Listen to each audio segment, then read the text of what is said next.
৭১ সালে আমার ৩০ লক্ষ লোক মারা গেছে, ২ লক্ষ মা বোন নির্যাতিত হয়েছে। ৭১ সালে আমার এইটা হচ্ছে বিজয়ী জাতি কোনোদিন মৃত সোলজারদের সংখ্যা কাউন্ট করে নাকি? যুদ্ধের পরে কি হয়? ওরা শহীদ হয়ে গেছে, বীর দাফন কাফন করে পতাকা নিয়ে আগায় যেতে হয়। I am proud of the soldiers sacrifice. বিজয়ী জাতি কোনোদিন বিজয় নিয়ে কান্নাকাটি করে, এইটা আওয়ামী লীগ ছাড়া আর কোনো জায়গায় আমরা দেখি নাই। এবং দেখবেন যে ৭১ নিয়ে খালি আওয়ামী লীগ কান্নাকাটি করে, ভাই ভাই, কারণ ও তো যুদ্ধ করে না, ও তো চোর।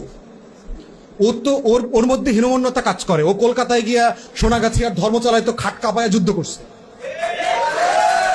আওয়ামী লীগ তো অস্ত্র ধরে যুদ্ধ করে নাই। আপনারা এম এ মোহাইমেন আওয়ামী লীগের এমএলএ ছিল ৭০-এর নির্বাচনে, তার লেখা বই পড়বেন, ঢাকা, আগরতলা, মুজিবনগর। ক্যাটাগরিকলি বলছে জহির রায়হানের মারলো কেন? বেচারা সাংবাদিক ছিল, যুদ্ধটাকে সারা দুনিয়াতে পরিচিত করাইছে।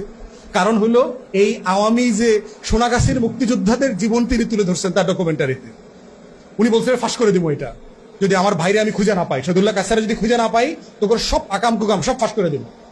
এবং ৩০ তারিখ প্রেস ক্লাবে সংবাদ সম্মেলন করে তার এই ডকুমেন্টারি ফাঁস করার কথা ছিল, এবং সেই দিন সকালেই তাকে গুম করা হয়েছে।